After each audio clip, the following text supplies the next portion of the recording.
May I come in, sir? आइए। Good afternoon, sir. Good afternoon, sir. Good afternoon, sir.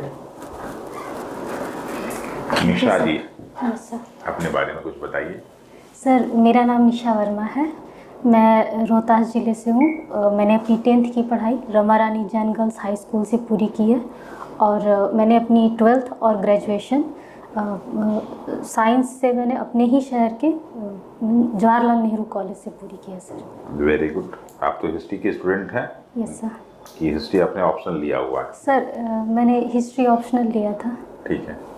अगर आपको ये कहा जाए कि एंशियंट हिस्ट्री, प्राचीन भारत का इतिहास बिहार का इतिहास है, यस सर, तो आप क्या कहेंगे, ये सही है कि गलत है? सर, क्या मुझे एक शब्द में उत्तर देना है? नहीं, आप सेंटेंस।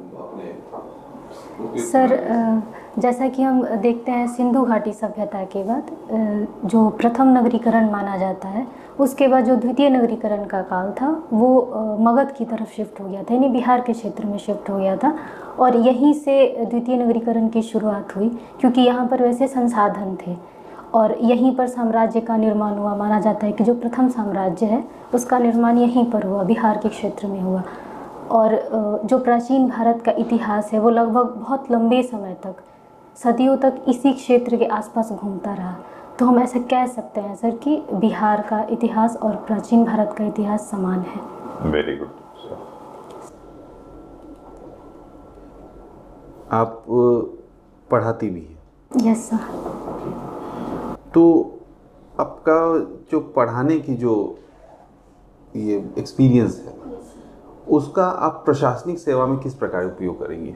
सर, एक तो जैसे पढ़ाते पढ़ाते जो मेरे अंदर एक परसुएशन पावर डेवलप हो गई है कि अगर बच्चों को कोई चीज़ समझ में नहीं आती है या वो बहुत हताश हो जाते हैं, निराश हो जाते हैं, अगर उन्हें कुछ समझ नहीं आता है या किसी विषय को लेकर है या अपनी परिस्थिति को लेकर है, तो मेरे अंदर वो परसुएशन पावर है कि मैं उनको समझाती थी और वो समझते थे और बेहतर करते थे। तो वैसे ही मैं, मेरे जो कलीग्स होंगे जो मेरे नीचे कार्य करेंगे, मैं उनको मोटिवेट कर पाऊँगी, उनको अच्छा काम करने के लिए मैं प्रोत्साहित कर पाऊँगी।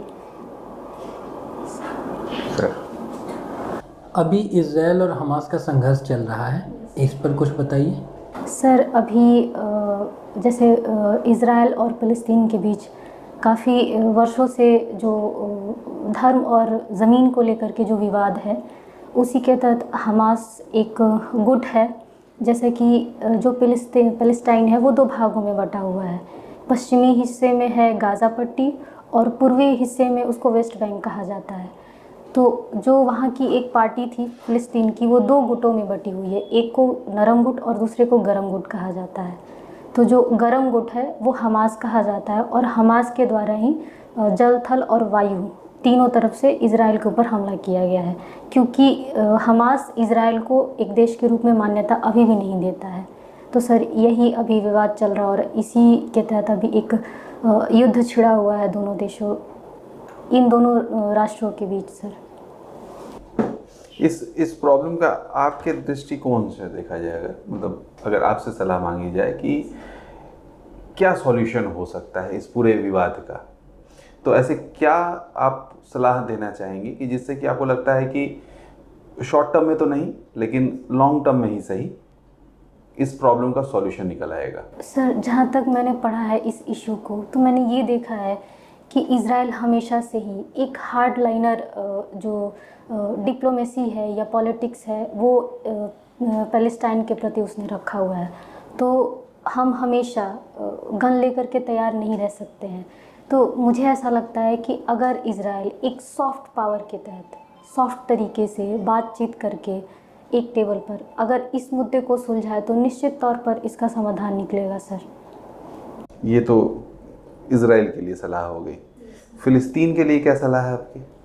सर, इन दोनों ही राष्ट्रों को बैठ करके एक टेबल पर बातचीत करने की ज़रूरत है। सर, चलिए, तो बातचीत से अगर आप भारत सरकार में ऐसे किसी उच्च पद पे चली जाती हैं जहाँ पे कि आपके सलाह पे सरकार काम करेगी, विदेश नीतियों में आपका हस्तक्षेप रहेगा, तो आप भारत सरकार को क्या सलाह देंगे इस मुद्दे में? वो भारत सरकार की क्या रणनीति होनी चाहिए?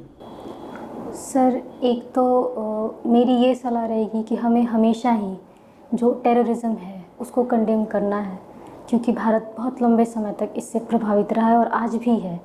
और इसी को देखते हुए सर मेरी ये सलाह होगी कि दोनों जो राष्ट्र हैं उनके बीच में संवाद स्थापित करने का प्रयास करें और इन दोनों को एक मंच पे ला करके इस मुद्दे को सुलझाने का प्रयास करें और उसमें एक परस्पर भागीदारी निभाए। अभी ये जो कन्फ्लिक्ट चल रहा है उस क्षेत्र में, उसका भारत पे क्या प्रतिकूल प्रभाव पड़ सकते हैं अभी वर्तमान में? सर हम अगर देखें तो जो आर्थिक रूप से प्रतिकूल प्रभाव पड़ेगा, साथ ही इसमें कुछ आर्थिक रूप से प्रभाव पड़ेगा सर। इसमें हम ये कह सकते हैं कुछ एक दो बिंदु हैं, जैसे भारत जो तराशे गए हीरे होते हैं उनका निर्यात करता है, इज़राइल में उसकी काफ़ी डिमांड है। इसके बाद डीज़ल का निर्यात किया जाता है इज़राइल को, तो इनकी मांग कहीं ना कहीं प्रभावित होगी। और अभी हम देखें तो इन दोनों देशों के बीच में 12 बिलियन का ट्रेड है और जो ट्रेड डेफिसिट है वो भारत के पक्ष में है। तो सर इससे जो निर्यात है वो प्रभावित होगा और सप्लाई चेन पर भी प्रतिकूल प्रभाव पड़ेगा। इससे जो पेट्रोलियम है उसके दामों में वृद्धि होगी अंतर्राष्ट्रीय बाज़ार में। तो मुझे लगता है कि सर ये प्रतिकूल प्रभाव होंगे। इसके अलावा भी हम लोग एक चीज़ और देख रहे हैं कि चाहे फिल्म इंडस्ट्री हो, चाहे शैक्षणिक संस्थाएं हो, वहाँ पे कुछ लोग फ़िलिस्तीन के समर्थन में हैं, कुछ लोग इजराइल के समर्थन में हैं। तो हमारे समाज पे इसका क्या असर पड़ेगा? सर जैसे हमारे जो संबंध रहे हैं इजराइल के साथ और फ़िलिस्तीन के साथ, दोनों ही के साथ अच्छे संबंध रहे हैं सर। तो सर मुझे ये लगता है कि लोगों के बीच में जैसे पीपल टू पीपल कनेक्टिविटी है वो दोनों ही राष्ट्रों के साथ है। तो सर भारतीय समाज पे इस कॉन्फ्लिक्ट का कोई असर पड़ेगा? सर निश्चित तौर पे पड़ेगा सर। मतलब जो इंटॉलरेंस की बात हम लोग करते हैं वो सही में सिद्ध हो जाएगी, हाँ भाई इंटॉलरेंस तो है भारत में। कैसे असर पड़ेगा सर? क्या असर पड़ रहा है अभी? सर जैसे अभी हमारे समाज में ये लोगों की व्यक्तिगत एक सोच हो सकती है कि जो जेरूसलम का विवाद है उसको लेकर के कुछ लोग जो हमास है या फ़िलिस्तीन है उसके पक्ष में हो सकते हैं। तो सर एक ये चीज़ है, लेकिन मुझे नहीं लगता है सर कि किसी अंतर्राष्ट्रीय विवाद की वजह से भारत के लोगों पर बहुत ज़्यादा कोई असर पड़ेगा, क्योंकि हमारे समाज में सहिष्णुता है और ये हमेशा रहेगी सर। अच्छा, अभी जो है भारत की एक बहुत बड़ी समस्या बेरोजगारी को लेके अक्सर उस पर बात होती रहती है। अगर भारत सरकार आपसे सजेशन मांगे कि वो 3 मुद्दे बताइए जिससे हम इस समस्या का कुछ हद तक समाधान कर सकते हैं, तो आप क्या बताएंगी? सर एक तो मैं पहली बात ये बताना चाहूँगी सरकार को कि जो हमारे यहाँ पे इंफ्रास्ट्रक्चर और लॉजिस्टिक की समस्या है उसको दूर करने का प्रयास किया जाए, जिस पे काम हो भी रहा है।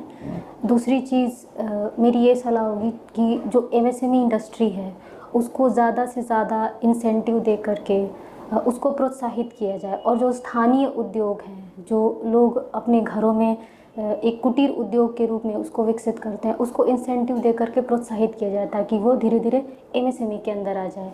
और तीसरी चीज़ मेरी ये रहेगी सर कि जो एजुकेशन है सर उसको जो स्किल डेवलपमेंट कह सकते हैं, स्किल डेवलपमेंट को बढ़ावा देने का प्रयास करें। Very good. और सर इन सारी चीज़ों पर काम हो रहा है। चलिए एक चीज़ और लास्ट में बता दीजिए, अभी एशियन गेम हुआ, कहाँ पे हुआ? हांगजू चाइना। भारत ने कितने मेडल जीते? Sir 107 medals. उसमें जो है महिलाओं को कितने मिले? सॉरी सर नहीं। गोल्ड मेडल कितने मिले? 28 सर। अगला कहाँ पे होने वाला है? Sorry sir. चलिए okay sir, thank you, very good. Thank you sir, thank you sir, thank you sir.